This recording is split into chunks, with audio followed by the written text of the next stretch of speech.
दोस्तों आपने वो कहावत ज़रूर सुनी होगी कि धोबी का कुत्ता न घर का रहा न घाट का रहा। ऐसे ही मामला एक मुस्लिम लड़की का हुआ। उसके साथ कितनी बर्बरता और कितना जुल्म हुआ उसे सुनने के बाद आपका कलेजा बिल्कुल दहल सा जाएगा। और ये कोई नया केस नहीं है दोस्तों, ये पूरी प्लानिंग के साथ चल रहा है।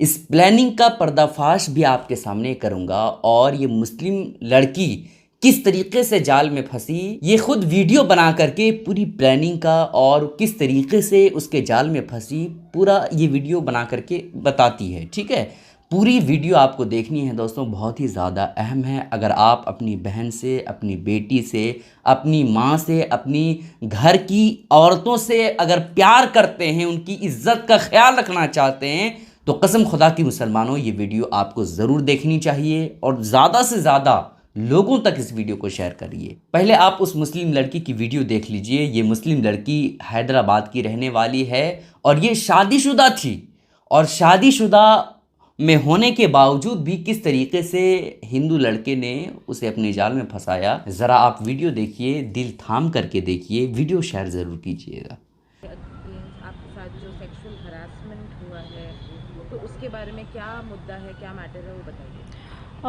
ये मुद्दा है, एक पायलट और मैं एक और एयर होस्टेस हूँ, तो हम दोनों साथ में काम करते थे। उसने मुझे प्रॉमिस किया, सेम कंपनी में हम लोग थे, उसने मुझे प्रॉमिस किया कि तुम अपनी डिवोर्स करो। मैं ऑलरेडी शादीशुदा थी तो भी इसने मुझे कांटेक्ट किया। फिर मैंने डिवोर्स कर लिया तो मुझे ऑलरेडी मेरी शादी में पहले से प्रॉब्लम्स चल रही थी, तो इसने मुझे बोला कि आप डिवोर्स करो, हम शादी करेंगे और एक हैप्पी मैरिड लाइफ जिएंगे।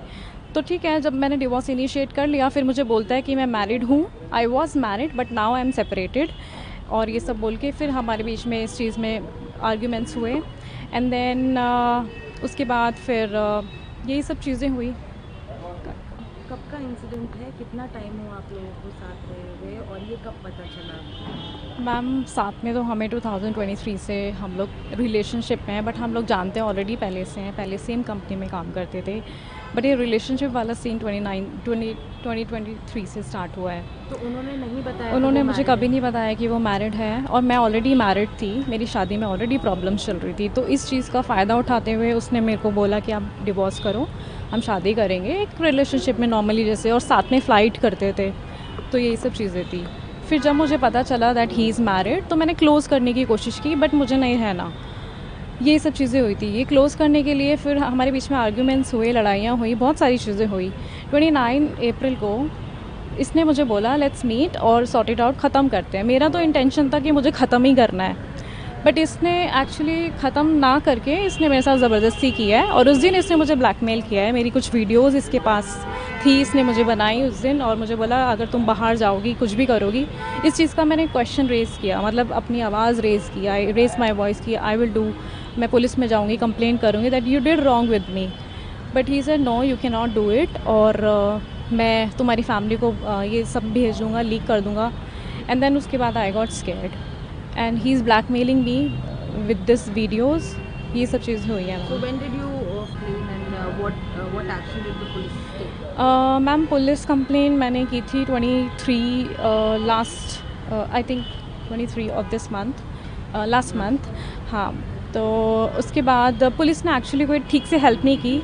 बाकी डीसीपी मैम से मैं मिली हूँ, जो हायर लेवल की पुलिस है, वो मेरी हेल्प कर रहे हैं, बट लोअर लेवल सब इसका सपोर्ट कर रहे हैं। तो मैं मीडिया के थ्रू यही बोलना चाहती हूँ कि मुझे बस इस चीज़ में जस्टिस मिले, क्योंकि मेरे साथ आई थिंक कहीं ना कहीं कुछ गलत हो रहा है, क्योंकि कोई एक्शन नहीं लिया जा रहा है इसके ऊपर ठीक से। बाकी कल इसकी मॉर्निंग में बेल होनी है, बट अगर बेल मैं चाहती हूँ कि ना हो, पूरा अच्छे से चीज़ों को देखा जाए, इन्वेस्टिगेशन की जाए, एंड देन मुझे जस्टिस मिले।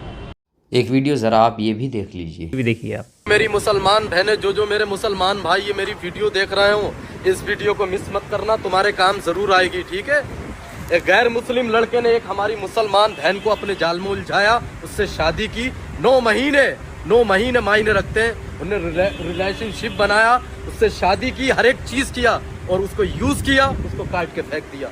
वो अपने मकसद में कामयाब होता चला जा रही है, तुम्हें तुम्हारे दीन से खारिज करने के चक्कर में लगा हुआ है। उनने कर दिया और उनने करके भी दिखाया।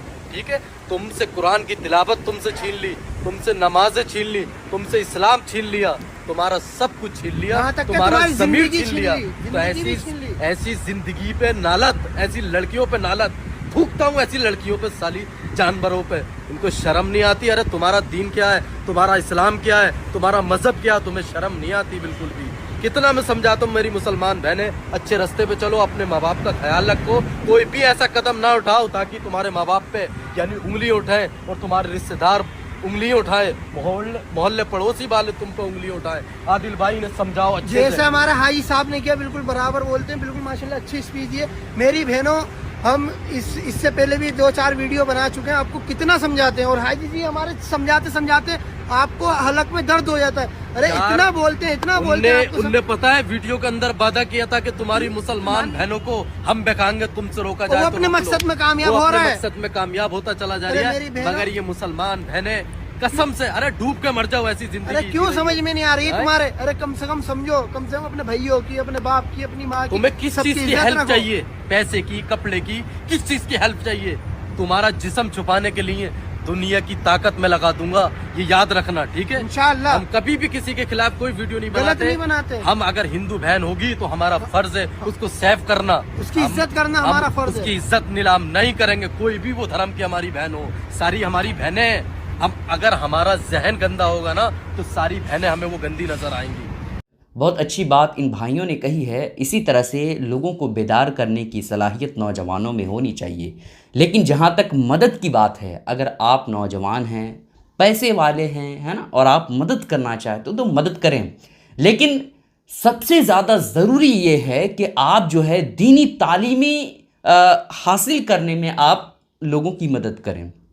चूँकि आज जो ये सब मामलात हो रहे हैं ना, वो ज़्यादातर दीनी तालीम से दूरी की वजह से हो रहा है। ठीक है, आप उनकी मदद करें। आप देख रहे हैं कि पड़ोस वाला घर ऐसा है जिसमें लड़कियां मौजूद है, बालिग हो चुकी है, लेकिन पैसे ना होने की वजह से शादी नहीं कर पा रहे, तो आप उनकी मदद करें। चूँकि अगर आप उनकी मदद नहीं करेंगे तो ऐसी कैफियत में हराम रिलेशन की तरफ जाएंगे, चूँकि माँ बाप नहीं इंतज़ाम कर पाएंगे ना पैसे के, और जब पैसे का इंतज़ाम माँ बाप नहीं कर पाएंगे तो ऐसी कैफियत में लड़कियां जो है गलत कदम उठाएंगी, क्योंकि उसके पास ऑप्शन नहीं है। उसी तरह से शादी करने की कोशिश करती है और वो शादी कामयाब नहीं हो पाती है। 9 महीना, 12 महीना, 2 साल, 3 साल तक यूज़ करते, उसके बाद छोड़ देते हैं। ठीक है, तो आप इस लिहाज से मदद करें, आप दीनी तालीम हासिल करवाने में मदद करें। लड़कियां बालिग हो गई है तो आप उनकी शादी करने में मदद कर दें। आप स्कूल बनाएं, कॉलेज बनाएं, हॉस्पिटल बनाएं, इन सब चीज़ों में आप अपने पैसे को खर्च करें। इसका रिज़ल्ट आपको ज़रूर देखने को मिलेगा। आप इस बारे में क्या कहेंगे हमें नीचे कमेंट करके ज़रूर बताइएगा। इस क्लिप को शेयर ज़रूर करें। अस्सलाम वालेकुम रहमतुल्लाहि व बरकातहू।